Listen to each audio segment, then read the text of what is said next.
दोस्तों, अब तमाम लोग जानते हैं कि बिहार में विधानसभा का चुनाव होना है और इसको लेकर के लगातार तैयारियां हो रही है। मैं बहुत सारा अपडेट आपको इन दिनों नहीं दे पा रहा हूं, चूँकि ऑफिस का काम चल रहा है। बहुत सारी चीज़ें कुछ टेक्निकल प्रॉब्लम की वजह से कहा सकता है कि ख़राब हो गई है और सबको सही करने की कोशिश जारी है।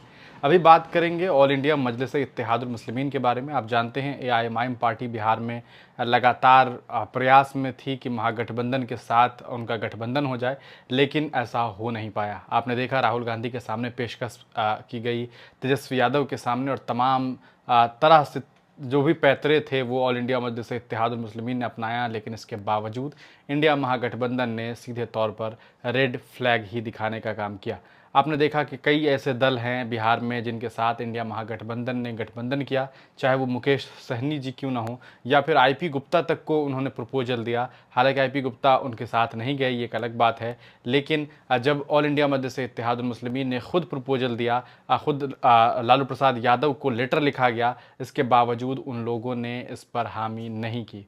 और अब सीधे तौर पर यह देखने को मिल रहा है कि एआईएमआईएम भी राष्ट्रीय जनता दल पर धीरे धीरे हमलावर होना शुरू हो गई है। और सीधे तौर पर हम आपको बताएं, लालू प्रसाद यादव की पार्टी राष्ट्रीय जनता दल पर एक बड़ा आरोप जो है वो अब अख्तरुल ईमान ने लगाना शुरू कर दिया है। असल में पत्रकारों ने कहा कि आपके ऊपर बी टीम का इल्ज़ाम होता है, आरोप होता है, तो उन्होंने कहा कि भैया बी टीम कौन है ये तो अब वक्त तय करेगा, ये पता चल जाएगा कि बी टीम कौन है, हम हैं या बी टीम आप हैं। आप इन द सेंस यहाँ पर सीधे तौर पर यह बात कही जा सकती है कि जो राष्ट्रीय जनता दल है उनको टारगेट करने की कोशिश की अख्तरुल ईमान ने। और साफ तौर पर उन्होंने ये कहा कि याद कीजिए सन 2005 के चुनाव को, उस वक्त क्या हुआ था। लोजपा जो है, रामविलास पासवान की पार्टी ने 29 सीट जीता था, और उस वक्त जो राष्ट्रीय जनता दल है उन्होंने 75 सीट जीता था। लेकिन तब उस वक्त रामविलास पासवान ने कहा था कि लालू जी आइए सरकार बनाइए, लेकिन शर्त यह है कि किसी अल्पसंख्यक को आपको आगे करना पड़ेगा,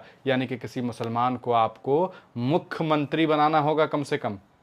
फिर क्या था, इतने बड़े प्रपोजल को देखने के बाद कि भैया सरकार तो आप ही बनाएंगे ना, बस कम से कम एक अल्पसंख्यक चेहरा को आगे कीजिए। तो आरोप ये लगा रहा है अख्तरुल ईमान कि देखिए उस वक्त उन्होंने भारतीय जनता पार्टी की सरकार बनने दी, एनडीए महागठबंधन की सरकार बनने दी, लेकिन ये नहीं हुआ इनसे कि ये मुसलमान को आगे कर दे, एक अल्पसंख्यक को आगे कर दे। इतना बड़ा आरोप कहीं ना कहीं लगाया है उन्होंने। आप इस पूरे मामले को किस तरीके से देखते हैं हमें कमेंट सेक्शन में ज़रूर बताइएगा। देखिए अख्तरुल ईमान ने साफ तौर पर जो बातें कही थी कि 2005 में रामविलास पासवान 29 सीटें जीत करके आए थे, जबकि राजद 75 सीट जीत गई थी। उस समय पासवान साहब ने कहा था कि किसी भी अल्पसंख्यक का नाम पेश करो, मैं समर्थन देने को तैयार हूँ। बीजेपी के हाथों में सरकार जाने दी, लेकिन किसी अल्पसंख्यक के नाम पर ये लोग तैयार नहीं हुए। वह लोग इसी तरह की भाषा बोलेंगे तो क्या यह उन्हें शोभा देगा, यानी कि बीजेपी की बी टीम कहने वाली बात जो उन्होंने कही है उस पर अख्तरुल ईमान ने कटाक्ष किया है। आप क्या सोचते हैं? अपनी राय कमेंट सेक्शन में ज़रूर लिखिएगा।